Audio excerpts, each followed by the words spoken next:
السلام عليكم ورحمة الله وبركاته.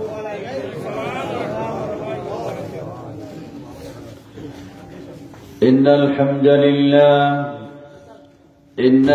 لله نحمده ونستعينه ونستغفره ونعوذ بالله من شرور أنفسنا ومن سيئات أعمالنا، ومن يهده الله فلا مضل له ومن يضلل فلا هادي له، وأشهد أن لا إله إلا الله وحده لا شريك له، وأشهد أن محمدا عبده ورسوله. يا أيها الذين آمنوا اتقوا الله حق تقاته ولا تموتن إلا وأنتم مسلمون. يا أيها الناس اتقوا ربكم الذي خلقكم من نفس واحدة وخلق منها زوجها وبث منهما رجالا كثيرا ونساء، واتقوا الله الذي تساءلون به والأرحام، إن الله كان عليكم رقيبا. يا أيها الذين آمنوا اتقوا الله وقولوا قولا سديدا يصلح لكم أعمالكم ويغفر لكم ذنوبكم، ومن يطع الله ورسوله فقد فاز فوزا عظيما. أما بعد، فإن خير الحديث كتاب الله، وخير الهدي هدي محمد صلى الله عليه وسلم، وشر الأمور محدثاتها، وكل محدثة بدعة، وكل بدعة ضلالة، وكل ضلالة في النار. فأعوذ بالله من الشيطان الرجيم. بسم الله الرحمن الرحيم. قل إن كنتم تحبون الله فاتبعوني يحببكم الله ويغفر لكم ذنوبكم، والله غفور رحيم. وقال تبارك وتعالى في سورة أخرى: بسم الله الرحمن الرحيم.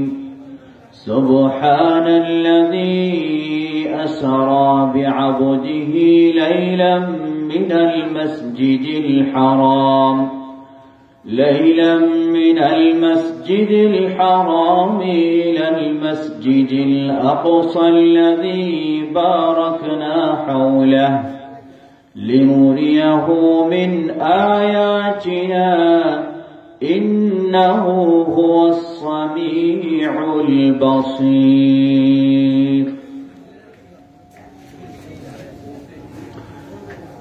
কিশোরগঞ্জ জেলা অন্তর্গত দৌলতপুর মারকাজ আবু বকর as-সিদ্দিক রাদিয়াল্লাহু তাআলা আনহু কর্তৃক আয়োজিত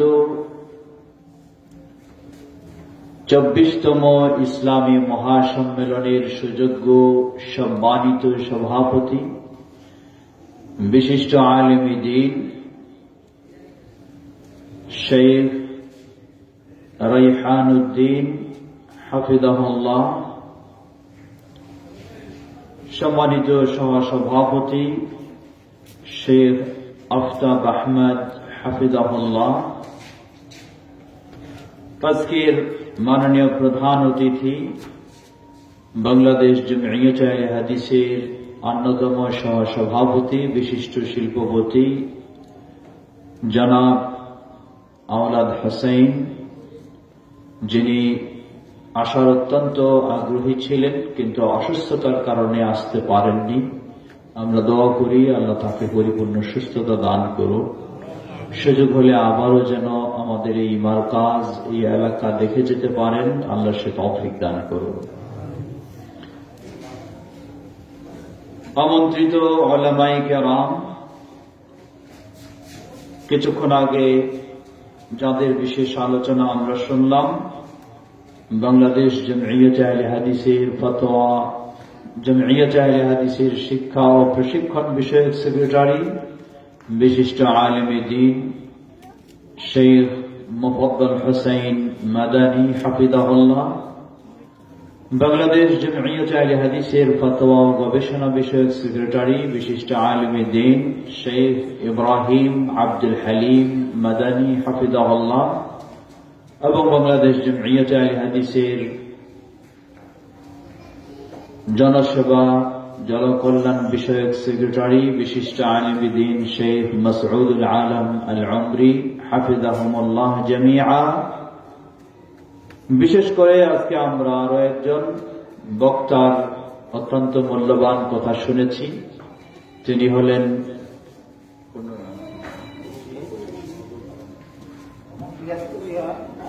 মহামান্য রাষ্ট্রপতির সুযোগ্য সন্তান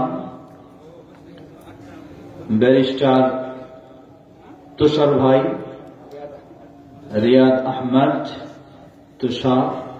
আমরা দোয়া করি সকলের জন্য, বিশেষ করে দোয়া করি তার জন্য আল্লাহ তাকে আরো কোরআন ও সহিহ হাদিসের আলোকে দ্বীনের সেবা করার তৌফিক দান করুন। আমন্ত্রিত উলামায়ে কেরাম, বিশেষ করে যাদের নাম রয়েছে, আরো আজকে আমরা কিশোরগঞ্জ জেলা জমিয়ত আহলে হাদিসের কাউন্সিলে যাদের কাঁধে সভাপতি ও সেক্রেটারি সহ অন্যান্য দায়িত্ব অর্পণ করেছি,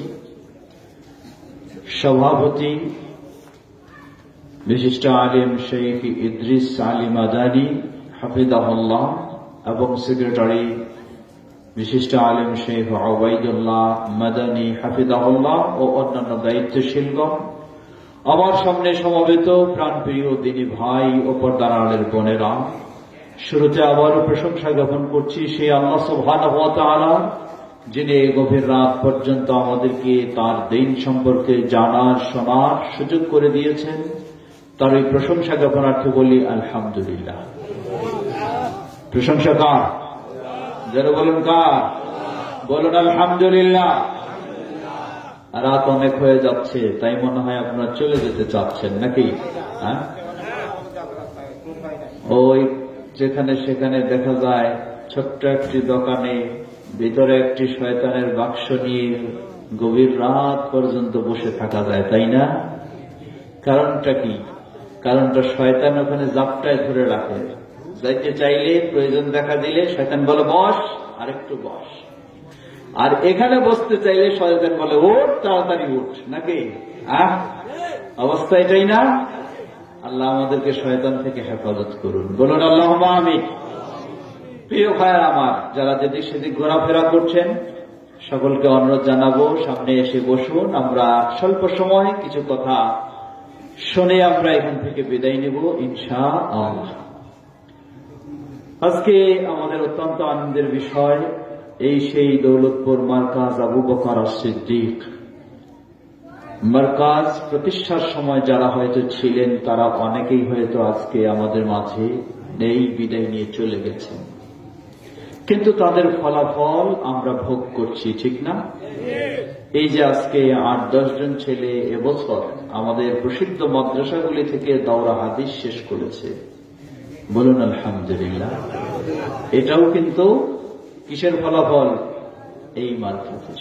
কারণ শুরুতেই তারা 1 ক্লাস হোক 2 ক্লাস হোক যতটুকুই হোক এখানে পড়েছে, অতঃপর তাদের আরো বেশি পড়ার আগ্রহ সৃষ্টি হয়ে তারা অন্যান্য বড় মাদ্রাসায় গিয়ে আলেম তৈরি হয়ে এসেছে। তাই যারা শুরুতে অবদান রেখেছেন আজকে হয়তো আমাদের মাঝে নেই, আল্লাহ তাদের ভুল ত্রুটি ক্ষমা করে এর বিনিময়ে তাদেরকে জান্নাতুল ফেরদাউস নসিব করুন। এবং যারা এখনো রয়েছেন, বিশেষ করে আজকের সম্মানিত সভাপতি সাহেব ছাড়া আরো যারা আছেন প্রবীণ, আল্লাহ তাদেরকে যতদিন হায়াতে রাখেন সুস্থ ও সুন্দর ঈমানের উপর থাকার তৌফিক দান করুন এবং তাদেরকেও পরিপূর্ণ জাযা এ খায়ের দান করুন। আর যারা আপনারা আছেন সকলেই যেন এবার কাজকে আরো সুন্দর করা যায়, আরো উন্নত করা যায়, সে তৌফিক আল্লাহ আমাদের সবাইকে দান করুন। প্রিয় ভাইরা আমার, ছোট্ট দুটি আয়াত পেশ করেছি। আয়াত দুটিকে সামনে রেখেই কিছু কথা বলার চেষ্টা করব ইনশাআল্লাহ, যদি আপনারা একটু মনোযোগ সহকারে শোনেন। শুনবেন? খালি শুনলে কিন্তু হবে না, কি করতে হবে? শুনতে রাজি আছি, মানতে রাজি নাই। অবস্থা কিন্তু এইরকমই আমাদের, তাই না? কি বলেন শুনবো, অসুবিধা নাই। যদি আরো সুরের ওয়াজ হয় তাহলে আরো ঘন্টার পর ঘন্টা শুনবো, কিন্তু যদি মানতে বলেন তাহলে পারবো না।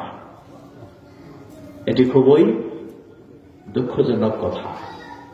আমরা যেন শুনবো ভালো কথা কোরআন এবং সহিহ হাদিস থেকে, আর সাধ্য অনুযায়ী আমাদের জীবনে সেগুলি মেনে চলার চেষ্টা করব ইনশাআল্লাহ। আল্লাহ আমাদের সবাইকে সে তৌফিক দান করুন, বলুন আল্লাহুম্মা আমিন।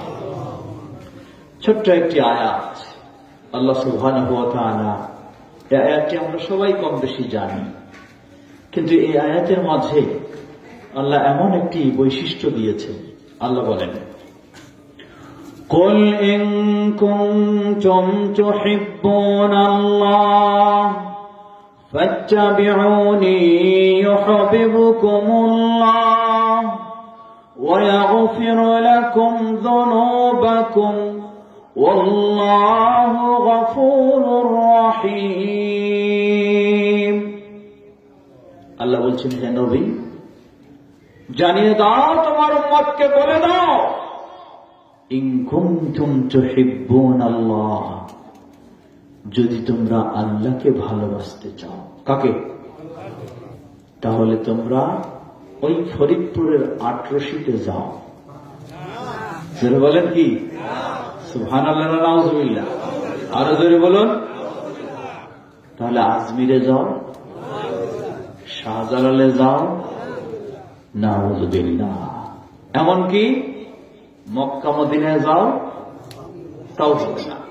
মক্কা মদিনায় গিয়েও যদি কেউ আল্লাহকে না মানে হবে, মক্কা মদিনায় গিয়েও যদি কেউ আল্লাহ রসুলকে না মানে হবে, কোন কাজ হবে না, আল্লাহকে ভালোবাসা যাবে না। তাই আল্লাহ রাব্বুল আলামিন বললেন, হে নবী, বলে দাও তোমার উম্মতকে, ইন কুনতুম তুহিব্বুনাল্লাহ, যদি তোমরা আল্লাহকে ভালোবাসতে চাও, তোমাদের সামনে একটি পথ, ফাত্তাবিউনি, সব ছেড়ে দিয়ে শুধু আমি রাসূলের অনুসরণ করো। বলুন সুবহানাল্লাহ। একটি পথ। আল্লাহকে ভালোবাসতে চাইলে বিভিন্ন পথের দিকে যাওয়ার সুযোগ নেই। মহামান্য রাষ্ট্রপতির সুযোগ্য ছেলে ব্যারিস্টার সাহেবের সফর সঙ্গী কয়েকজন ছিলেন, তার মাঝে একজন প্রবীণ বৃদ্ধ মানুষ ছিলেন, তিনিও সাথে চলতেছেন। তিনি কাঁধে একটা ব্যাগ নিয়ে চলছেন। সেই ব্যাগের ভিতরে অনেকগুলি বই পুস্তক, কিছু ওনার পাণ্ডুলিপি। তিনি একজন কবি, প্রায় 300 মতো তিনি নাকি কবিতা লিখেছেন। আমরা যখন সেখানে বসলাম, তিনি আমাদেরকে জিজ্ঞাসা করলেন, আমি আপনাদেরকে একটা প্রশ্ন করতে চাই। কি প্রশ্ন বলেন? বললেন যে পীরের বিষয়ে আপনারা কি বলেন? কিসের বিষয়ে? পীরের বিষয়ে আপনারা কি বলেন? আমি চাইলাম জবাবটা একটু ওনার কাছেই কথা নিয়ে ওনাকে জবাবটা দেওয়ার। তিনি বললেন যে আমি এত কথা শুনতে চাই না, আমাকে এক জবাব দিবেন, হ্যাঁ না না। যখন শক্ত করে উনি বললেন যে আমাকে এক জবাব দিবেন, হ্যাঁ না না, তখন তো এক জবাবই দিতে হয়, আর তো বেশি বলা যায় না। বলেই ফেললাম যে না, সঠিক নয়। তিনি বললেন, জেনে রাখুন, আমার দীর্ঘ জীবনটা চলে গেছে পীরের মুরিদ ছিলাম, আমার দীর্ঘ জীবনটা চলে গেছে পীরের মুরিদ ছিলাম। অতঃপর যখন চিন্তা করলাম, ভাবলাম, ভেবে পেলাম যে এগুলি সব বাতিল পথ, মানুষের ঈমানটাকে কেড়ে নেওয়ারই একটা পথ। বলেন যে যত পীরগিরি দেখায় সবগুলি মানুষের ঈমানটারে কেড়ে নেয়। অতঃপর তিনি তার লেখা 2 পৃষ্ঠার একটা বড় কবিতা পাঠ করে শোনালেন পীরের বিষয়ে, যে এই সব কিছু ভণ্ডামি, এই সব কিছু যা করার হাদিসে নেই, এইগুলি নিয়েই তাদের ব্যবসা, এগুলি নিয়েই তাদের কাজ। আজকে মাঠে ময়দানে অসংখ্য বক্তব্য চলছে। সেই বক্তব্যে বলা হয়, যদি আল্লাহকে পেতে চাই কাকে ধরতে হবে? রাসূলকে না পীরকে? বলেন, জোরে বলেন না। মাঠে ময়দানের বক্তব্যে কি? যদি আল্লাহকে পেতে চাই ধরতে হবে কাকে? পীরকে। আর আল্লাহ বললেন, যদি আল্লাহকে ভালোবাসতে চাও ধরতে হবে কাকে? রাসূলকে। বলুন সুবহানাল্লাহ। কি উল্টা কথা, একটু চিন্তা করলেই পায়।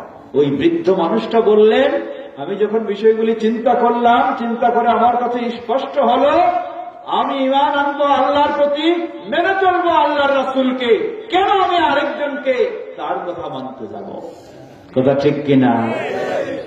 আজকে যেই দৌলতপুর মার্কাজে আছি আমরা, অন্য জায়গার চেয়ে এই জায়গার একটি বিশেষ বৈশিষ্ট্য রয়েছে, ঠিক কিনা? কাউকে আমরা খারাপ বলছি না, কিন্তু যেটা বাস্তব সেটা তো বলতে হবে। এই জায়গার মানুষদের আকীদাই হলো এটা, যে আল্লাহকে পাওয়ার জন্য ধরতে হবে কাকে? যারা বলেন কাকে? রাসূল সাল্লাল্লাহু আলাইহি ওয়াসাল্লামকেই অনুসরণ করতে হবে যদি পেতে চাই আল্লাহকে, এছাড়া পথ সুযোগ নেই। আল্লাহ রাব্বুল আলামিন সেই বর্ণনায় দিলেন, আল্লাহ বললেন, হে নবী বলে দাও তোমার উম্মতকে, ইন কুনতুম তুহিব্বুনাল্লাহ, যদি তোমরা আল্লাহকে ভালোবাসতে চাও, ফাত্তাবিউনি, তোমার সামনে একটি পথ, তোমার সামনে একজনই ব্যক্তি, শতজন নেই, শত পথ নেই, শত তরিকা নেই, একটি মাত্র তরিকা, একটি মাত্র ব্যক্তি, একটি মাত্র পথ। সেই ব্যক্তি হলেন আনা, ফাত্তাবিউনি, আমার অনুসরণ করো। তিনি হলেন আমাদের প্রিয় রাসূল মুহাম্মদ সাল্লাল্লাহু আলাইহি ওয়াসাল্লাম। আর সেই তরিকাই হলো নকশবন্দিয়া নয়, মুজাদ্দিদিয়া নয়, কাদেরিয়া নয়, চিশতিয়া নয়, আরো কিছু নয়, সেই তরিকাই হলো মুহাম্মাদিয়া, নবী মুহাম্মদ সাল্লাল্লাহু আলাইহি ওয়াসাল্লামের তরিকা, ঠিক কিনা?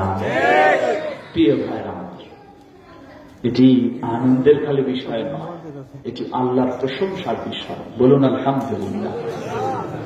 আল্লাহ রাব্বুল আলামিন যদি আমাদেরকে এই পথ না দেখাতেন, পাওয়া যেত কখনো। তাই এটি কোনো গর্বের বিষয় নয়, বরত্ব বর্ণনার বিষয় নয়, এটি আল্লাহর প্রশংসার বিষয় যে আল্লাহ আমাদেরকে তার পথে কবুল করেছেন। বলুন আলহামদুলিল্লাহ।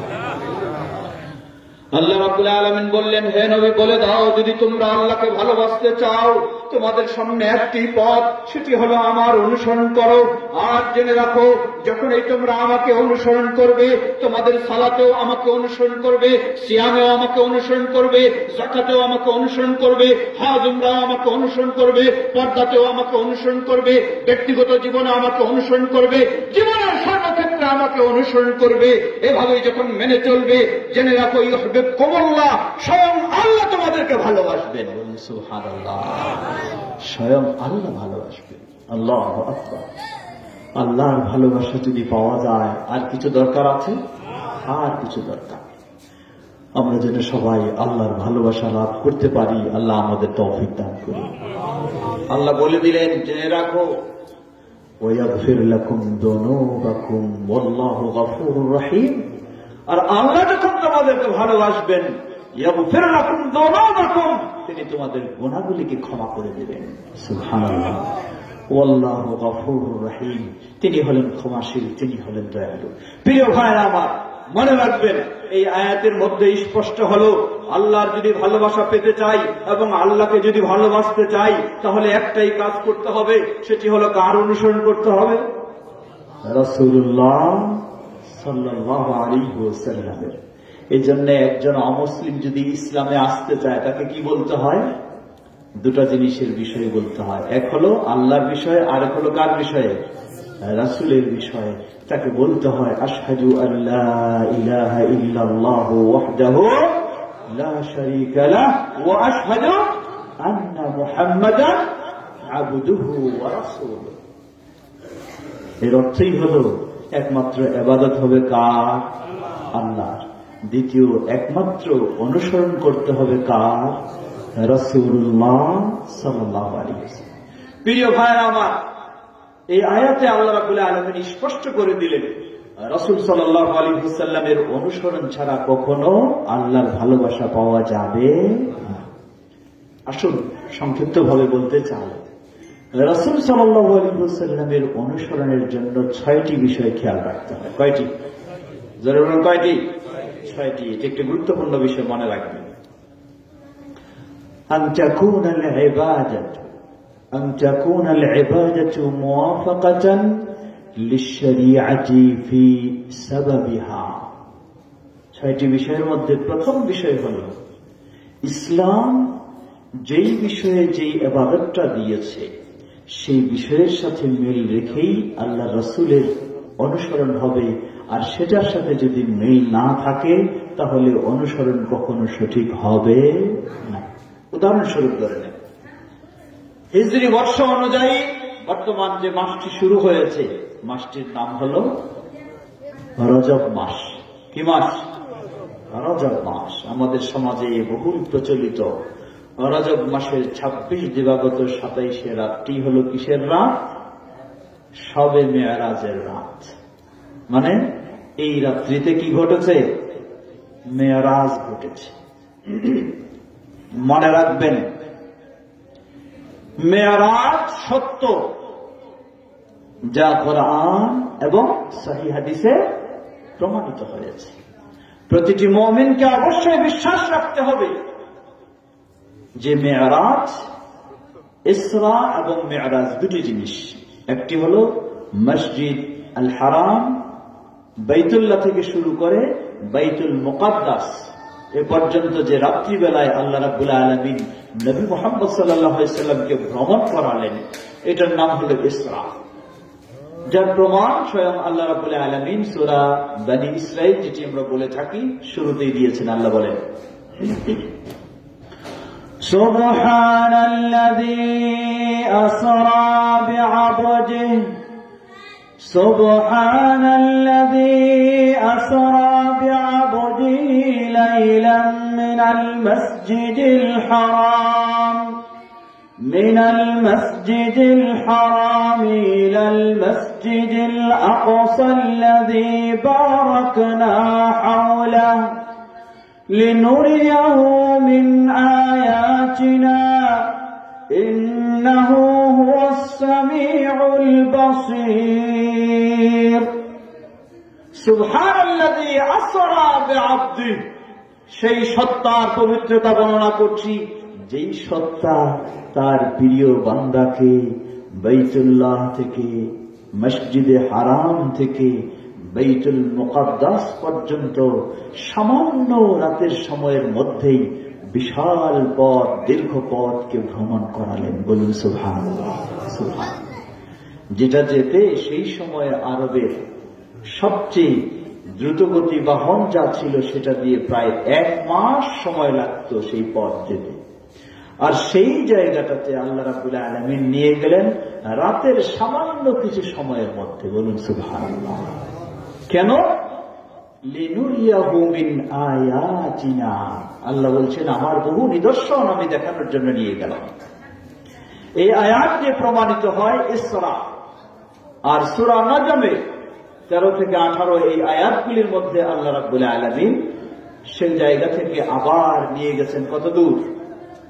প্রথম, দ্বিতীয়, তৃতীয়, চতুর্থ, পঞ্চম, ষষ্ঠ, সপ্তম আসমানেরও আরো ঊর্ধ্বে যেখানে জিবরিল আলাইহিস সালামেরও যাওয়ার সুযোগ হয়নি, সে পর্যন্ত নিয়ে গেছেন আল্লাহ রাব্বুল আলামিন তার প্রিয় নবী মুহাম্মদ সাল্লাল্লাহু আলাইহি ওয়াসাল্লামকে। সেটাকে বলা হয় মেরাজ। দুটোই যেহেতু কোরআন এবং সহিহ হাদিসে প্রমাণিত, সুতরাং একজন মুসলিমকে অবশ্যই বিশ্বাস করতে হবে নবী মুহাম্মদ সাল্লাল্লাহু আলাইহি ওয়াসাল্লামের জীবনে সশরীরে জাগ্রত অবস্থায় বাস্তব এই মেরাজ সংঘটিত হয়েছে। বরং নবী মুহাম্মদ সাল্লাল্লাহু আলাইহি ওয়াসাল্লামকে আল্লাহ রাব্বুল আলামিন যে সমস্ত মুআজিজা দিয়েছিলেন সেগুলির একটি অন্যতম মুআজিজা হল এই ইসরা ও মেরাজ। লক্ষ্য করুন কেমন মুআজিজা। নবী মুহাম্মদ সাল্লাল্লাহু আলাইহি ওয়াসাল্লাম যখন সুসংবাদ জানালেন মক্কার সেই মানুষদেরকে, আজ রাতে এই ঘটে গেছে, এই বাইতুল্লাহ থেকে মসজিদে আকসা পর্যন্ত আমি রাত্রিবেলা ভ্রমণ করানো হয়েছে আমাকে, আবার মসজিদে আকসা থেকে সেই সপ্তম আসমানের ঊর্ধ্ব পর্যন্ত নেওয়া হয়েছে। মক্কার মানুষেরা নবী মুহাম্মদ সাল্লাল্লাহু আলাইহি ওয়াসাল্লামকে মিথ্যাবাদী বললেন, তার কথা বিশ্বাস করলেন না। তবে বিশ্বাস করতে চাইলেন শর্ত দিয়ে। কি শর্ত? বললেন যে আমরা পরীক্ষা করব। কি আপনি দেখেছেন না দেখেছেন? কি পরীক্ষা? প্রথম আসমানে তো মক্কার মানুষেরা গিয়েছে, তাই না? দ্বিতীয় আসমানে গেছে না? সপ্তম আসমানে? সেগুলিতে তো কেউ কোনোদিন যায়নি, সেগুলি পরীক্ষা করারও কোনো সুযোগ নাই। কিন্তু কেউ কেউ বাইতুল মুকাদ্দাস সেই এলাকায় কেউ কেউ গেছে, তাই তারা সেই জায়গাটাতে কি আছে না আছে এটি পরীক্ষা করবে। নবী মুহাম্মদ সাল্লাল্লাহু আলাইহি ওয়াসাল্লাম তো মেরাজ হলো, আল্লাহ তাকে নিয়ে গেলেন সেই বাইতুল মুকাদ্দাসে। সেখানে কি যাওয়ার সময় যখন গেলেন তখন কি ওইভাবে চিন্তা করেছিলেন যে আমাকে পরীক্ষার সম্মুখীন হলে কি কি জবাব দিতে হবে, প্রশ্নগুলি ঠিক করে দেখে যাই, সেই চিন্তা করে কি গেছেন সেখানে? তা তো করেন নাই। এখন কি বিপদ? সহিহুল বুখারীর হাদিস, আল্লাহ রাসূল সাল্লাল্লাহু আলাইহি ওয়াসাল্লাম বলেন, ওয়ালাম্মা কাযাবাতনি কুরাইশ, কুরাইশের মানুষদের কাছে যখন আমি বাইতুল মুকাদ্দাসে রাত্রিবেলায় বাইতুল্লাহ থেকে বাইতুল মুকাদ্দাসে সফর হয়েছে, ভ্রমণ হয়েছে, এটি জানালাম, তারা আমাকে মিথ্যা বলছে তারা যে এটি মিথ্যা কথা, এটি হতে পারে না। যেটা যেতেই আমাদের 1 মাস লাগে, আর আপনি 1 রাতও নয়, রাতের কিছু সময়ের মধ্যে সবকিছু ঘুরে শেষ করে আসলেন, এটি অবাস্তব।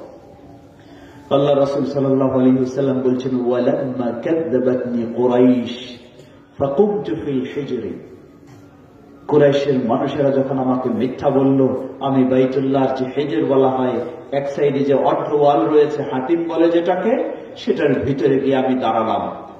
যখনই আমি সেটার ভিতরে দাঁড়ালাম, ফাজাল্লাল্লাহু লি বাইতুল মুকাদ্দাস ফাআনজুরু ইলাইহি ওয়া উখবিরুহুম আন আয়াতিহি, আও কামা ক্বালা নবী সাল্লাল্লাহু আলাইহি ওয়াসাল্লাম। তিনি বললেন, তারা আমাকে পরীক্ষা নেবে বলে আমার কোনো প্রস্তুতি ছিল না, সেখানে আমি সেভাবে দেখেও আসিনি। কিন্তু এই কঠিন পরিস্থিতিতে আল্লাহর সাহায্য চেয়ে আমি যখন সেই বাইতুল্লাহর সেই হাতিমের ভিতরে হেজরে সেখানে গিয়ে দাঁড়ালাম, দাঁড়ানোর সাথে সাথেই আল্লাহ সুবহানাহু ওয়া তাআলা আমার সামনে এই উন্নত প্রযুক্তির যুগে স্যাটেলাইট যেমন আমেরিকায় কি রয়েছে, আপনি এই দৌলতপুরে বসে এখান থেকে দেখে বলে দিতে পারছেন আমেরিকায় এই জায়গায় এই হচ্ছে ইত্যাদি। এই সেই উন্নত যতই স্যাটেলাইট হোক না কেন, তার চেয়েও 100 গুণে উন্নত স্যাটেলাইট আল্লাহ রাব্বুল আলামিন নবী মুহাম্মদ সাল্লাল্লাহু আলাইহি ওয়াসাল্লামের সামনে বাইতুল মুকাদ্দাসকে সামনে তুলে ধরলেন। নবী সাল্লাল্লাহু আলাইহি ওয়াসাল্লাম বলছেন, যতবার আমাকে জিজ্ঞাসা করছে আমি দেখছি, আর দেখে দেখে সরাসরি তাদের জবাব দিচ্ছি। সুবহানাল্লাহ, সুবহানাল্লাহ। মুআজিজা এটাই হলো মুআজিজা। তারা অক্ষম হয়ে গেল, পরীক্ষা করেও কোনো কুল পেল না। প্রিয় ভাই আমার, সেদিকে যাচ্ছি না, বিষয় যেটি এই মেরাজ বাস্তব, ইসরা বাস্তব, কিন্তু এই মেরাজ কি সব এই রজব মাসে সংগঠিত হয়েছে না কখন সংগঠিত হয়েছে, এটি হলো বিষয়।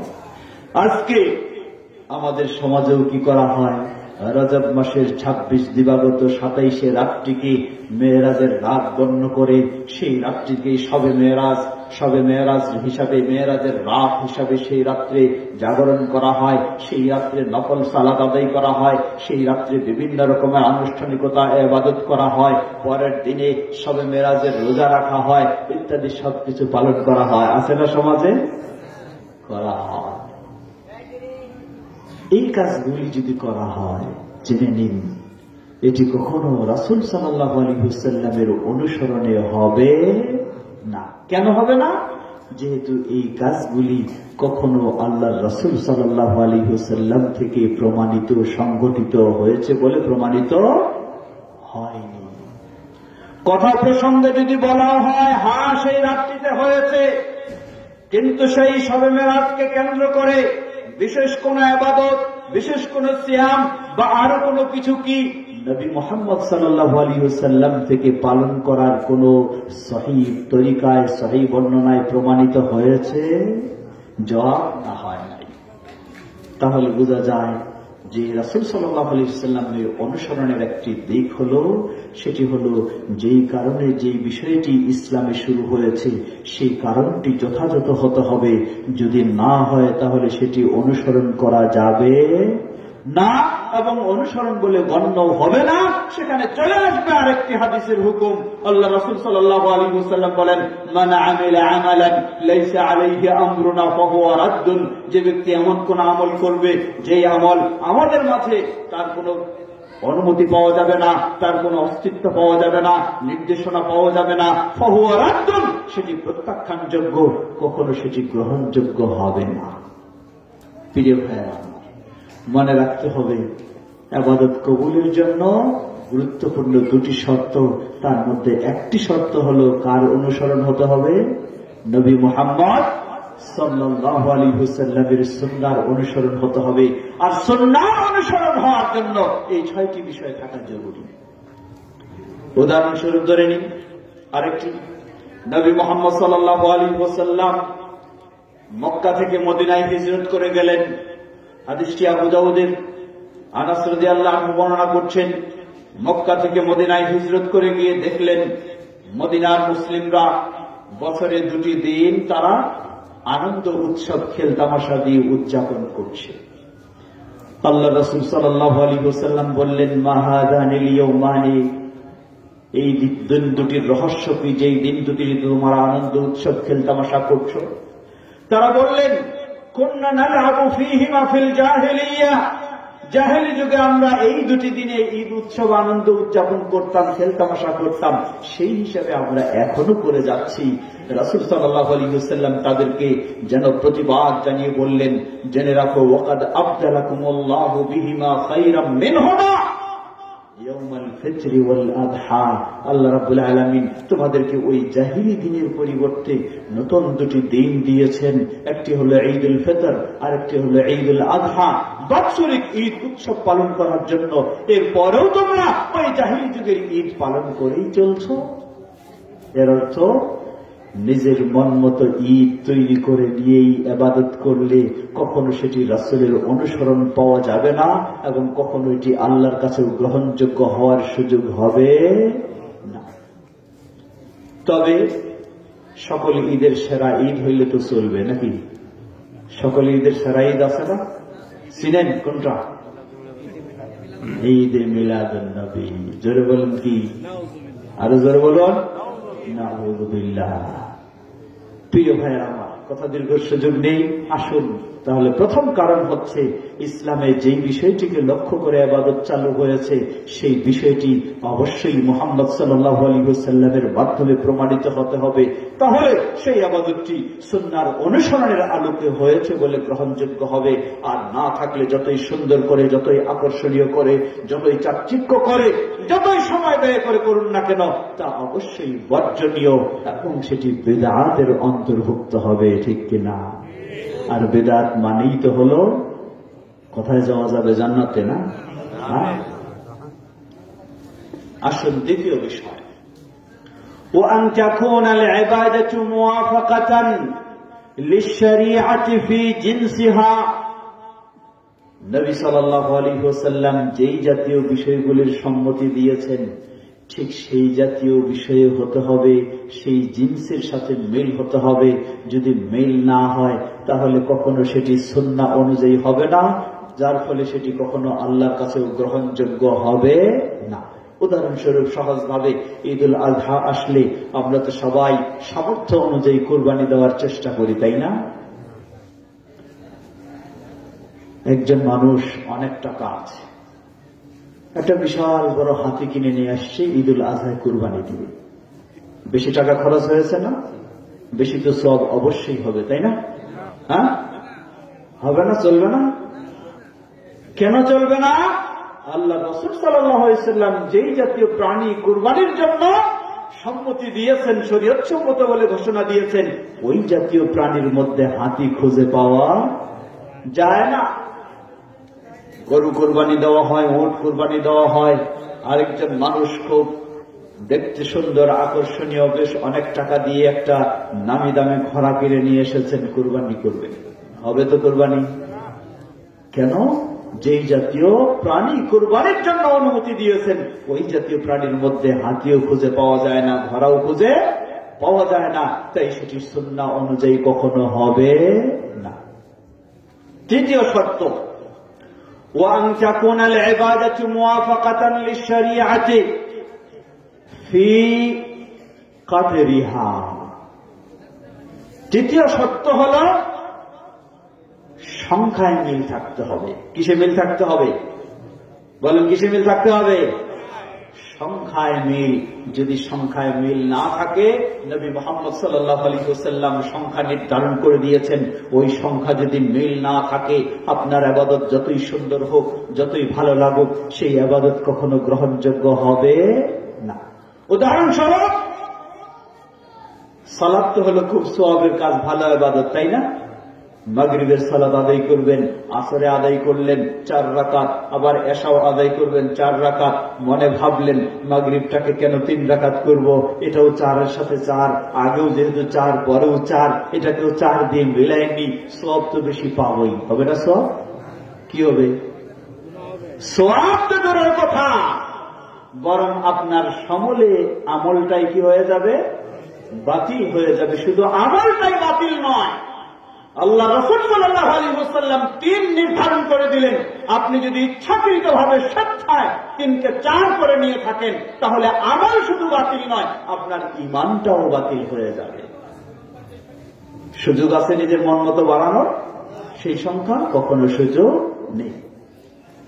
উদাহরণস্বরূপ, নবী সাল্লাল্লাহু আলাইহি ওয়াসাল্লাম বললেন, সহিহ মুসলিমের হাদিস, কোন ব্যক্তি যদি ফরজ সালাতের পরে, সালাম ফেরানোর পরেই 33 বার সুবহানাল্লাহ, 33 বার আলহামদুলিল্লাহ, 33 বার আল্লাহু আকবার, এই হলো 99 বার, শেষে লা ইলাহা ইল্লাল্লাহু ওয়াহদাহু লা শারীকা লাহু লাহুল মুলকু ওয়া লাহুল হামদু ওয়া হুয়া আলা কুল্লি শাইইন কাদির দিয়ে 100 বার পূর্ণ করে, নবী সাল্লাল্লাহু আলাইহি ওয়াসাল্লাম বললেন, ওই ব্যক্তির গুনাহগুলি যদি সমুদ্রের ফেনার সমতুল্য হয়, এর বিনিময়ে আল্লাহ রাব্বুল আলামিন সেগুলিকে ক্ষমা করে দিবেন। বলুন সুবহানাল্লাহ, সুবহানাল্লাহ। ভাবলেন 33 বার করে পড়লে যদি সমুদ্রের ফেনার সমান গুনাহকে ক্ষমা করে দেওয়া হয়, তাহলে 66 বার পড়লে তো আরো ডবল গুনাহ ক্ষমা হবে, হবে না? তাই 66 বার পড়লেন, চলবে? চলবে না। গুনাহ ক্ষমা তো দূরের কথা, আরো সমুদ্রের ফেনার মতো গুনাহও হয়ে যেতে পারে, ঠিক কিনা? কারণ রাসূল সাল্লাল্লাহু আলাইহি ওয়াসাল্লামের সুন্নাহর মধ্যে যে পরিমাণ সংখ্যা নির্ধারণ করে দিয়েছেন, সেটি আপনি ঠিক রাখেন নি, যার কারণে তা বর্জনীয় হবে। এমনি হাজারো বার সুবহানাল্লাহ আপনি বলতে থাকেন, অসুবিধা নাই। হাজারো বার আল্লাহু আকবার সুযোগ আছে, আপনি ইচ্ছা মতো বলতেই থাকবেন, অসুবিধা নেই। কিন্তু যেই আমলটির তিনি একটি সীমারেখা, সংখ্যা নির্দিষ্ট করে দিয়েছেন, সেখানে বৃদ্ধি করার কোন সুযোগ থাকবে। চতুর্থ শর্ত, وأن تكون العبادة موافقة للشريعة في كيفيتها। চতুর্থ শর্ত হল সংখ্যায় মিল আছে। এর মানে মাগরিবের সালাতের সংখ্যা হলো কয় রাকাত? 3 রাকাত। সংখ্যা 3 রাকাত ঠিকই রাখলেন, কিন্তু সালাত আগে রুকু করলেন, আগে সেজদা দিলেন, তারপর রুকু করলেন, তারপর হাত বাঁধবেন, চলবে তো? হ্যাঁ, তবে যদি কোনো বড় বুজুর্গ মানুষ করে তাহলে চলতে পারে, কারণ বুজুর্গদের ক্ষমতা তো রাসূলের চেয়েও বেশি, নাকি? নাউযুবিল্লাহ, নাউযুবিল্লাহ। কত রকমের ইবাদত তৈরি হয়েছে দেখেন, সেগুলি দিয়েছে কারা? বুজুর্গরা দিয়েছে, সেগুলি দিয়েছে বুজুর্গরা। আল্লাহ রাসূল সাল্লাল্লাহু আলাইহি ওয়াসাল্লাম যেই পদ্ধতি দিয়েছেন, সংখ্যা ঠিক থাকলেও পদ্ধতি যদি ঠিক না থাকে তাহলে তাও গ্রহণযোগ্য হবে না। এই জন্য তিনি বলে দিয়েছেন, জেনে রাখো, সাল্লু কামা রাআইতুমুনি উসাল্লি, আমি যেভাবে সালাত আদায় করেছি তোমাকে সেভাবেই তোমাদেরকে সালাত আদায় করতে হবে।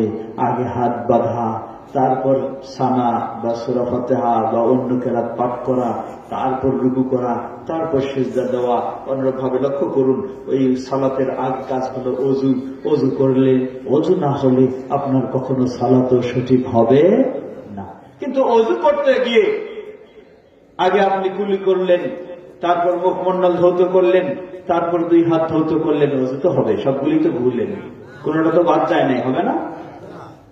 কোনটা বাদ না গেলেও ওযু কখনো হবে না, কারণ ওযু এর পদ্ধতি নবী মুহাম্মদ সাল্লাল্লাহু আলাইহি ওয়াসাল্লামের সুন্নায় যেভাবে দেওয়া হয়েছে সেইভাবে আপনি ওযুর পদ্ধতি কখনো গ্রহণ করেননি, যার কারণে সেটি বাতিল হয়ে যাবে।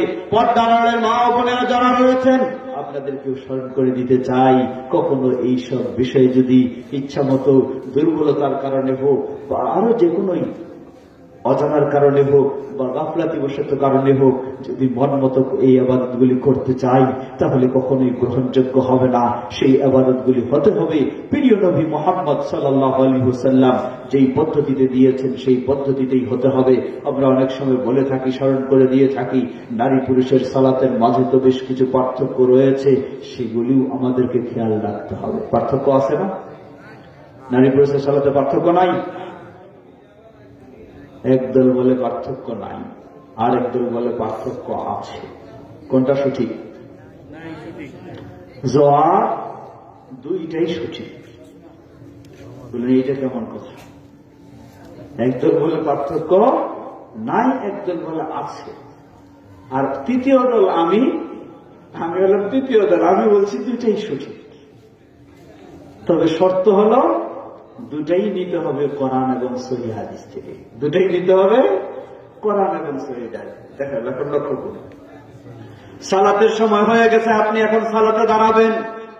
একজন পুরুষ নারী সকলের জন্য সালাতের পূর্বে যেগুলি শর্ত রয়েছে সেই শর্তগুলির মধ্যে হলো একটি সতর ঢাকা। সতর ঢাকা বুঝেন তো? কাপড় পরা। একজন পুরুষ নাভি থেকে হাঁটু পর্যন্ত এবং 2 কাঁধ ঢাকলেই তো সালাত হয়ে যাবে, হবে না? একজন মেয়ে মানুষ এতটুকু ঢাকলেও তো সালাত হয়ে যাবে, হ্যাঁ, হবে না? তাহলে পার্থক্য আছে না নাই? অবশ্যই পার্থক্য আছে। আমরা এই জন্য ডাইরেক্ট বলবো না কোনো পার্থক্য নাই, তা বলবো না। আমরা বলবো কোরআন এবং সহিহ হাদিসে যে পার্থক্য আছে সেটা অবশ্যই আমরা মনে করি, বিশ্বাস করি, আর যেই পার্থক্য কোরআন ও সহিহ হাদিসে নাই সেই পার্থক্য কখনো বিশ্বাস করি না। যদি বলা হয় একজন পুরুষ সুন্দরভাবে সেজদা দেবে, একজন নারী সেভাবে সেজদা দেবে না, বরং একজন মেয়ে মানুষ সে মাটিতে শুয়ে সেজদা দেবে, বলবো যে এই পার্থক্য কখনো গ্রহণযোগ্য নয়, যেহেতু এই পার্থক্য নবী মুহাম্মদ সাল্লাল্লাহু আলাইহি ওয়াসাল্লাম থেকে সহিভাবে প্রমাণিত হয়।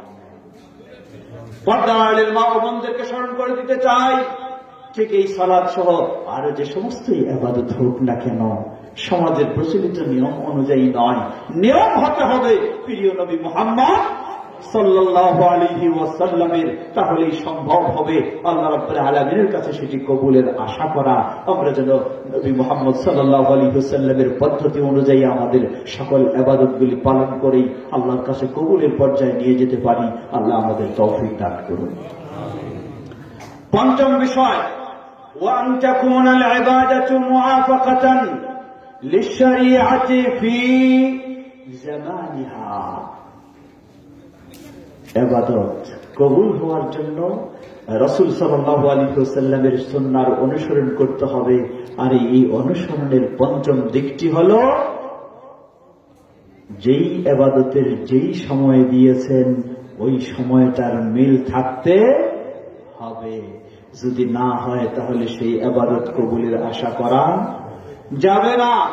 আল্লাহ রাসূল সাল্লাল্লাহু আলাইহি ওয়াসাল্লাম বললেন, সূর্য যখন পশ্চিম আকাশে অস্ত যায় তারপর মাগরিবের সালাত আদায় করো।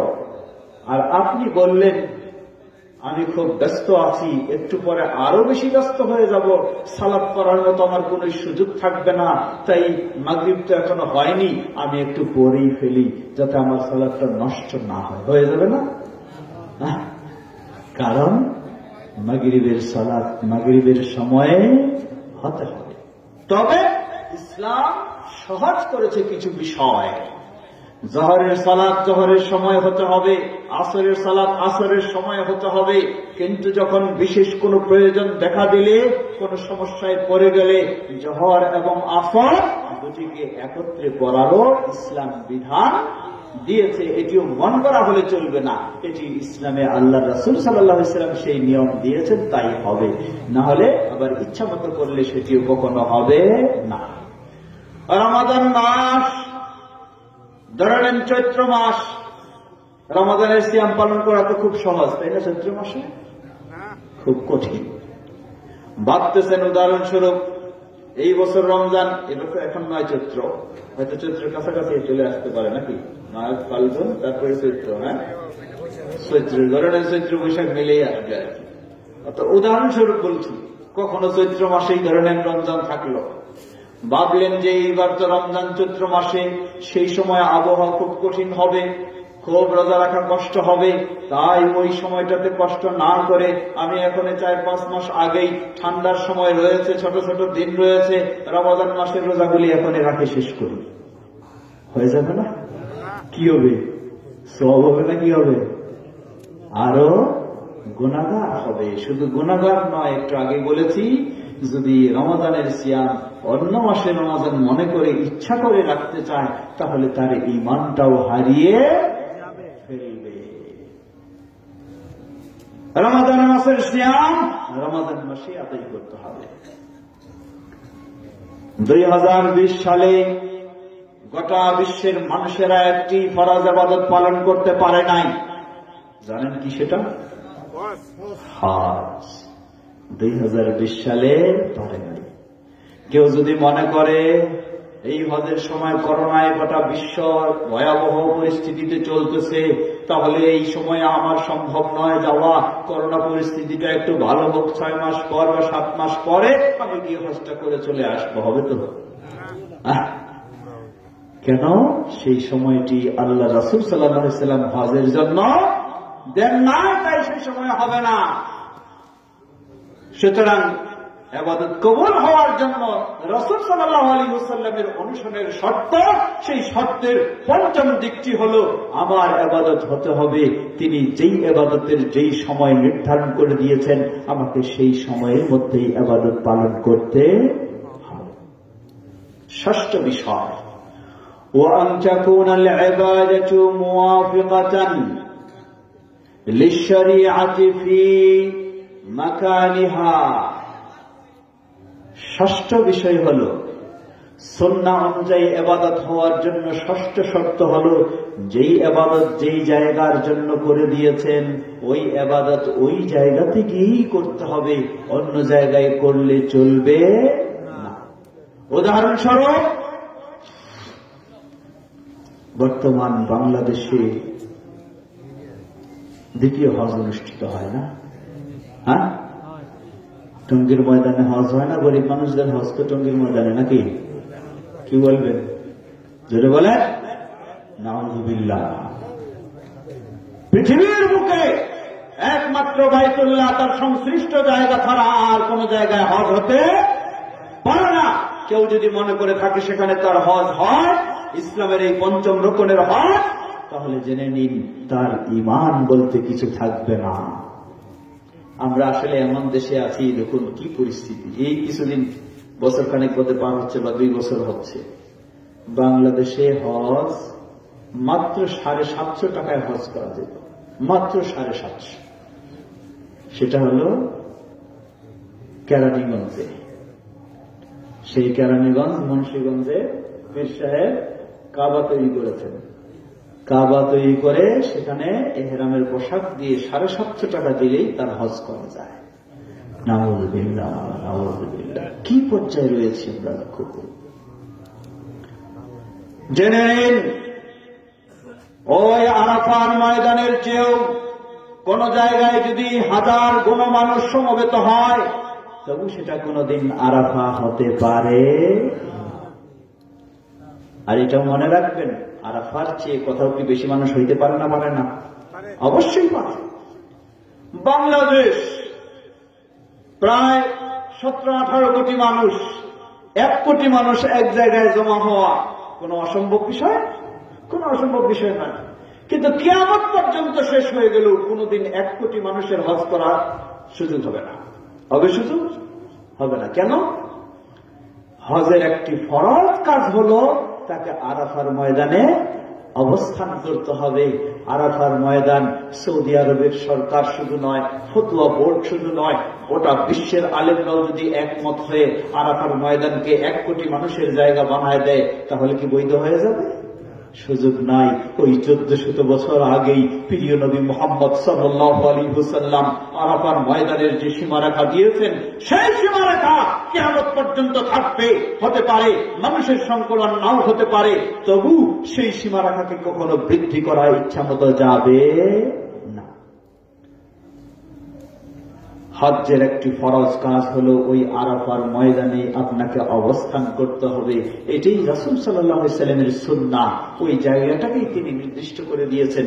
পৃথিবীর বুকে কোন জায়গা বেশি ফজিলতপূর্ণ, বাইতুল্লাহর জায়গাটা না আরাফার জায়গা? বলেন তো এবার। কাবার জায়গা বেশি মর্যাদাপূর্ণ না আরাফার জায়গা? না। কি বলবেন? কাবার জায়গা বেশি না আরাফার জায়গা? আরাফায় ইবাদত হবে, কিন্তু সারা বিশ্বের মধ্যে সবচেয়ে মর্যাদাপূর্ণ জায়গা হল বাইতুল্লাহ। এখন কেউ যদি মনে করে বাইতুল্লাহ যদি সবচেয়ে বেশি মর্যাদাপূর্ণ জায়গা হয়, যেখানে একবার সালাত আদায় করলে অন্য জায়গায় 1,00,000 বার সালাত আদায়ের সমান সওয়াব পাওয়া যাবে, সুবহানাল্লাহ, তাহলে আমি হজ করতে এসেছি এত টাকা পয়সা খরচ করে, আমি আরাফায় কেন যাব, মুজদালিফায় কেন যাব, মিনায় কেন যাব? আমি বাইতুল্লাহে বসে, এই সবচেয়ে পৃথিবীর মুখে শ্রেষ্ঠ জায়গা, এখানে বসেই আমি সব কাজগুলি করে ফেলি। সুন্দরভাবেই তো হয়ে যাবে নাকি? হ্যাঁ, হওয়া তো দূরের কথা, বরং তার সবকিছু আরো গুনার বোঝার তাকে নিয়ে আসতে হবে, ঠিক না? আল্লাহ রাসূল সাল্লাল্লাহু আলাইহি ওয়াসাল্লাম মুজদালিফায় যেখানে রাত্রি যাপনের জায়গা ঠিক করে দিলেন, মুজদালিফার রাত্রি যাপন সেই জায়গাতেই হতে হবে। মিনায় যেখানে অবস্থানের জায়গা ঠিক করে দিলেন, সেটি মিনাতেই হতে হবে। আরাফার অবস্থান যেটা ঠিক করে দিলেন, সেটি আরাফার ময়দানেই হতে হবে, অন্য জায়গায় হলে চলবে না। এটি তো সেই মক্কা মদিনার বিষয়, হজের বিষয়। আমাদের সমাজেও একটা রয়েছে। আল্লাহ রাসূল সাল্লাল্লাহু আলাইহি ওয়াসাল্লাম ইতিকাফের জায়গা ঠিক করে দিয়েছেন বাড়িতে না মসজিদে? কেউ যদি বাড়িতে ইতিকাফ করে তাহলে কি হবে? সমাজের প্রচলন রয়েছে মেয়েদের বাড়ি হলো মসজিদ, সুতরাং মেয়েরা কোথায় ইতিকাফ করবে? তাদের বাড়িতেই ইতিকাফ করবে। বলবো আমরা, এমনটি কখনো নবী মুহাম্মদ সাল্লাল্লাহু আলাইহি ওয়াসাল্লাম অনুমোদন দেন নাই। স্বয়ং নবী মুহাম্মদ সাল্লাল্লাহু আলাইহি ওয়াসাল্লামের ঘর, তার স্ত্রীদের ঘর মসজিদের সাথে গা ঘেঁষে লাগানো রয়েছে। নবী সাল্লাল্লাহু আলাইহি ওয়াসাল্লাম ইতিকাফ করলেন মসজিদে।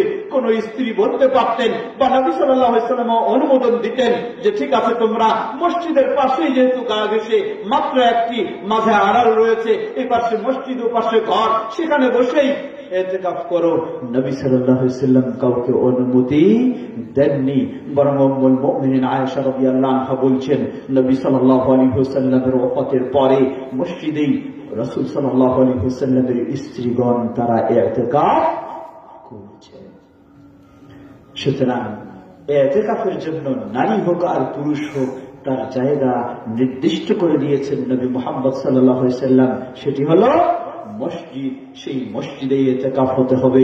যদি কোনো মসজিদে নারীদের জন্য নিরাপদ পরিবেশ খুঁজে না পাওয়া যায়, তাহলে তার উপর তো ইতিকাফ ফরজ হয় নাই যে করতেই হবে। যদি নিরাপদ পরিবেশ পাওয়া যায়, সুন্দর ব্যবস্থাপনা থাকে, পর্দার সবকিছু, তাহলে সে সেখানে করবে। যদি না থাকে তাহলে তার জন্য কখনো ইসলাম খরচ করে দেয়নি। প্রিয় ভাইয়েরা আমার, কথা খুব দীর্ঘ করব না, শেষ করতে চাই। পরিশেষে স্মরণ করে দিচ্ছি, এই 6টি জিনিস মনে রাখবেন। প্রথম মনে রাখতে হবে, 2টি জিনিস ছাড়া কখনো আল্লাহর কাছে ইবাদত কবুল হবে না। প্রথম জিনিসটি হলো, ইবাদত হতে হবে কার জন্য? যারা বলেন কার জন্য?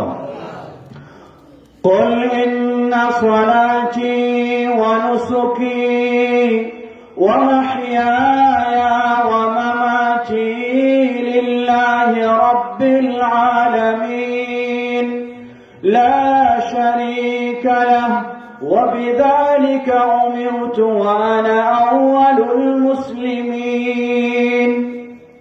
আল্লাহ বলছেন, তুমি ঘোষণা দাও, ইন্না সালাতি, আমার সালাত, নুসুকি, আমার কুরবানি, আমার ইবাদত, ওয়া মাহইয়ায়া ওয়া মামাতি, আমার জীবন মরণ সবকিছু একমাত্র কার জন্য? লিল্লাহি রাব্বিল আলামিন, গোটা বিশ্বের যিনি রব, গোটা বিশ্বের যিনি খালিক মালিক, সেই আল্লাহর জন্য। তিনি কে? লা শারীকা লাহ, যার কোনো শরীক নেই। হতে হবে শুধু তার জন্য। আজকে আহলুল হাদিসদের একটি বড় বৈশিষ্ট্য হলো, আহলুল হাদিসেরা সব সময় মানুষকে সচেতন করে, আমার ইবাদত হতে হবে একমাত্র কার জন্য? এই তাওহীদ, আল্লাহর একত্ববাদ যেন নিশ্চিত করতে পারি এবং সকল প্রকার শিরক থেকে যেন মুক্ত হতে পারি। এটি হলো আহলুল হাদিসদের অন্যতম বৈশিষ্ট্য। আজকে আমরা বলতে পারি, এই সেই দৌলতপুর মার্কাজ আবু বকর সিদ্দিক রাদিয়াল্লাহু আনহু, এর শিক্ষাও হলো তাই। মানুষের জীবনের সকল ইবাদতগুলি হতে হবে একমাত্র আল্লাহ সুবহানাহু ওয়া তাআলাকে খুশি করার জন্য, তার সন্তুষ্টির জন্যই। কোন রকমের জন্য ইবাদতে শিরকের স্থান না হয়। কারণ সে তেমন একটি ভয়ঙ্কর ভয়াবহ বিষয়। আমরা একটি উদাহরণ দিতে গিয়ে বলি, শিরক হলো এতই ভয়ঙ্কর বিষয়। ধরে নেন একটা 100 তলার বিল্ডিং, কয় তলা? বানাতে তো 2-3 দিন লাগবে। হ্যাঁ, 100 তলার বিল্ডিং বানাতে কমপক্ষে 10টা বছর লাগতেই পারে, লাগবে না? কিন্তু এই 10 বছর অনেক পরিশ্রম করে, অনেক কিছু ব্যয় করে 100 তলার বিল্ডিং বানালেন, ভাঙতেও তো 10 বছর লাগবে। একটা যদি শক্তিশালী বোমা বিস্ফোরণ ঘটানো হয়, কয় ঘন্টা লাগবে? মুহূর্তের মাঝে 100 তলার বিল্ডিং আপনার একেবারে তোলার সাথে মিশে যাবে। এই শক্তিশালী বোমাটার নামই হলো শিরক। এটার নাম কি? এই শক্তিশালী বোমাটার নামই হলো শিরক। আল্লাহ রাব্বুল আলামিন বলেন, ওয়ালাউ আশরাকু লাহাবিত আনহুম মা কানু ইয়ামালুন, যদি তারা সেই বড় শিরকে লিপ্ত হয়ে যায়, তাদের অতীত জীবনে 10 বছর, 20 বছর, 30 বছর, 40, 50, 60 বছর ধরে যা ইবাদত করে, সব ইবাদতগুলি বরবাদ হয়ে যাবে, বাতিল হয়ে যাবে। প্রিয় ভাইয়ের আমার, তাই আহলুল হাদিসেরা সব সময় সেই শিরক থেকে বিরত হওয়ার জন্য সকলকে সতর্ক করে থাকে। আমরা যেন তাওহীদের উপরে থেকে সকল প্রকার শিরক থেকে মুক্ত থাকতে পারি। আল্লাহ আমাদের সে তৌফিক দান করুন। দ্বিতীয় বিষয় হলো, যেমনই তাওহীদের উপরে হতে হবে, শিরক মুক্ত হতে হবে, ঠিক তেমনি ভাবে সুন্নাহর উপরে হতে হবে, বিদআত মুক্ত হতে হবে। যদি সুন্নাহর উপরে না হয়ে বিদআত মুক্ত না হয়, তাহলে জেনে নিন সেই ইবাদত কখনো আল্লাহর কাছে গ্রহণযোগ্য হবে না। আর ওই বিদআত মুক্ত সুন্নাহ অনুযায়ী হওয়ার জন্য সেই 6টি বিষয়ের প্রয়োজন। আপনাকে মনে রাখতে হবে কোন বিষয়ের ক্ষেত্রে ইসলামে ইবাদত দিয়েছে। যথাযথ যদি হয় দলিল প্রমাণের আলোকে, তাহলেই করা সুন্নাহ সম্মত হবে। মনে রাখতে হবে সেই জাতীয় আছে কিনা যেই জাতীয় বিষয়ের অনুমতি নবী মুহাম্মদ সাল্লাল্লাহু আলাইহি ওয়াসাল্লাম দিয়েছেন। মনে রাখতে হবে নবী মুহাম্মদ সাল্লাল্লাহু আলাইহি ওয়াসাল্লাম যেই সংখ্যা পরিমাণ নির্ধারণ করে দিয়েছেন তা ঠিক আছে কিনা। মনে রাখতে হবে নবী মুহাম্মদ সাল্লাল্লাহু আলাইহি ওয়াসাল্লাম যেই সুন্দর পদ্ধতি তরিকা দিয়েছেন তা যথাযথ আছে কিনা। মনে রাখতে হবে যেই জায়গার জন্য, যেই সময়ের জন্য বলেছেন তাও ঠিক আছে কিনা। যদি ঠিক থাকে তাহলে আলহামদুলিল্লাহ, আপনি সার্থক, আপনি সফল। আপনার ইবাদত আল্লাহর কাছে কবুলের আশা করা যায়। আল্লাহ আমাদেরকে সেভাবেই আমাদের জীবন গড়ে তোলার তৌফিক দান করুন। বলুন আল্লাহুম্মা আমিন। প্রিয় ভাইরা আমার, স্মরণ করে দিতে চাই আজকে আহলুল হাদিসদের এই দাওয়াত বাংলাদেশ ব্যাপী শুধু নয়, বিশ্বব্যাপী ছড়িয়ে যাচ্ছে খুব দ্রুত। বলুন আলহামদুলিল্লাহ। লক্ষ্য করুন, মহামান্য রাষ্ট্রপতি সুযোগ্য সন্তান, জন্মসূত্রে তো আহলে হাদিস ছিলেন নাকি? আপনারা আমার চেয়ে বেশি ভালো জানবেন, আপনাদের কাছের মানুষ। কিন্তু তিনি আমাকে বললেন, যখন সাক্ষাৎ হলো সেখানে তিনি বললেন যে আমি তো আপনাকে বহু আগে থেকে চিনি, কারণ ওই 10 বছর আগে লন্ডনে আমি যখন ছিলাম, উনি বলছেন লন্ডনে যখন ছিলাম আমি, তখন এই লন্ডন থেকে আপনার পিস টিভি বাংলায় আমি বক্তব্য, তাওহীদের বক্তব্য শুনেছি। সেই তাওহীদের বক্তব্য, কোরআন ও সহিহ হাদিসের বক্তব্য শুনে আল্লাহ রাব্বুল আলামিন তাকে কোরআন ও সহিহ হাদিসের পথে কবুল করে নিয়েছেন। বলুন আলহামদুলিল্লাহ। এর মানে কি বুঝালাম? বোঝাতে চাই, জন্মসূত্রে যাই হোক না কেন, দিন দিন কোরআন ও সহিহ হাদিসের প্রচার প্রসার, মানুষ এটিকে সাদরে গ্রহণ করছে, যার ফলে আমাদের পরিধি দিনে দিনে বিস্তার হচ্ছে। বলুন আলহামদুলিল্লাহ। আমাদের আর চুপ করে বসে থাকার সুযোগ নেই। সুন্দর পদ্ধতিতে, সুন্দর অশ্লীলে, সুন্দর ভাষায়, সুন্দর কথায় আমাদের এই দাওয়াতকে আরো বিস্তার ঘটানোর ব্যবস্থা আমাদেরকে নিতে হবে। বাংলাদেশ জমিয়তে আহলে হাদিস সেই ভূমিকায় আজকে নতুন নয়, 1946 সাল থেকে পালন করে যাচ্ছে। পর্যায়ক্রমে আমরা সেভাবেই কাজ করে যাচ্ছি। এই সেই আপনাদের কিশোরগঞ্জেও আজকে এই মার্কাজে সেই কমিটি, আমাদের সম্মানিত সুযোগ্য শেখের সভাপতিত্বে সেই কমিটিও আজকে পুনর্গঠন হলো। আমরা আশা করি সকলেই যদি সম্মিলিতভাবে সহযোগিতা দিয়ে সামনের দিকে এগিয়ে যেতে পারি, তাহলে ইনশাআল্লাহ আমরা আশা করব আল্লাহর এই সঠিক দিনের দাওয়াত মানুষের কাছে আরো আমরা বেশি বেশি পৌঁছায় দেওয়ার সুযোগ পাবো। কি বলেন, ঠিক কিনা? ইনশাআল্লাহ। বলুন ইনশাআল্লাহ। আল্লাহ আমাদের সবাইকে সে তৌফিক দান করুন। বলুন আল্লাহুম্মা আমিন। পরিশেষে এই মার্কাজকে যেন আরো সুসংগঠিত করা যায়, সুপ্রতিষ্ঠিত করা যায়, সেজন্য আমাদের সবাইকে ভূমিকা রাখতে হবে। আর এই দুটি, যদিও আপনাদের এখানে দুটি থানা, কিন্তু সবাই বলা যায় একটি গ্রাম, একটি এলাকা, এখানে 2 থানা। কাগজপত্রে লেখা হলেও আসলে যেন 2 থানার তেমন বিষয় নয়। সবাই পরস্পরে মানুষ, সবাই যেন আমরা এই কয়েক মসজিদের মুসল্লিরা সুন্দরভাবে একত্রে কাজ করে যেতে পারি। পরস্পরে আন্তরিকতা, পরস্পরের সম্পর্ক, পরস্পরে আমাদের ভ্রাতৃত্বকে যেন আরো মজবুত করতে পারি। শুধু একজনের সন্তুষ্টির জন্যে, কার সন্তুষ্টির জন্যে? প্রস্তুত আছেন তো ইনশাআল্লাহ? কোনো ভাগাভাগি, কোনো ফাটাফাটি, কোনো বিচ্ছিন্ন কোনো চিন্তা করা যাবে না। আমরা সবাই এক আকীদার মানুষ, সবাই এক চিন্তার মানুষ, সবাই এক দাওয়াতের মানুষ। সেই হিসাবে যেন সবাই আমরা এক হয়ে থাকতে পারি, এক হয়ে কাজ করতে পারি। আল্লাহ আমাদের সবাইকে সে তৌফিক দান করুন। কথা দীর্ঘ না করে পরিশেষে আবারও সবাইকে মোবারকবাদ জানিয়ে আজকের এই সুন্দর আয়োজনের জন্য আপনাদের সবাইকে কৃতজ্ঞতা জানিয়ে আমাদেরকে আসার, কিছু কথা বলার সুযোগ করে দিয়েছেন, এই জন্য ধন্যবাদ জানিয়ে আল্লাহর কাছে দোয়া করি আল্লাহ আপনাদের সবাইকে জাযায়ে খায়র দান করুন। আল্লাহ আমাদের এই প্রতিষ্ঠানকে, আমাদের এই কাজগুলিকে কবুল করে নিন। আমাদের মাঝে উপস্থিত অনুপস্থিত যারা অসুস্থ রয়েছেন, আল্লাহ সকল অসুস্থদেরকে পরিপূর্ণ সুস্থতা দান করুন। যারা বিদায় নিয়ে চলে গেছেন, সে মুসলিমদের ভুল ত্রুটি ক্ষমা করে আল্লাহ তাদেরকে জান্নাতুল ফেরদাউস নসিব করুন। আর যারা আমরা বেঁচে রয়েছি, গোটা জীবন যেন আমরা পরিপূর্ণভাবে ঈমানের উপরে থেকে ঈমানের সাথে আমাদের বিদায় হয়, আল্লাহ আমাদের জন্য সেটি কবুল করে নিন। আমাদের কলিজার টুকরা সন্তানদেরকেও যেন আমরা ইসলামের আলোকে গড়ে তুলতে পারি, আল্লাহ আমাদের সবাইকে সে তৌফিক দান করুন। আমার জন্য দোয়া করবেন আল্লাহ যেন আমাকেও তার দিনের কাজ সঠিকভাবে করার তৌফিক দান করেন। এই জন্য যে ধরনের সুস্থতা, যোগ্যতা, ইলমি যোগ্যতার প্রয়োজন, আল্লাহ যেন আমাকেও সেটি তৌফিক দান করেন। আল্লাহ আমাদের সবাইকে তার পথে কবুল করে নিন। ও আখিরু দাওয়ানা আলহামদুলিল্লাহি রাব্বিল আলামিন ওয়া সাল্লাল্লাহু তাআলা নবিয়্যিনা মুহাম্মদ ওয়া আলা আলিহি ওয়া সাহবিহি আজমাইন। সুবহানাকা আল্লাহুম্মা ওয়া বিহামদিকা আশহাদু আন লা ইলাহা ইল্লা আনতা আস্তাগফিরুকা ওয়া আতুবু ইলাইক। আসসালামু আলাইকুম ওয়া রাহমাতুল্লাহি ওয়া বারাকাতুহু।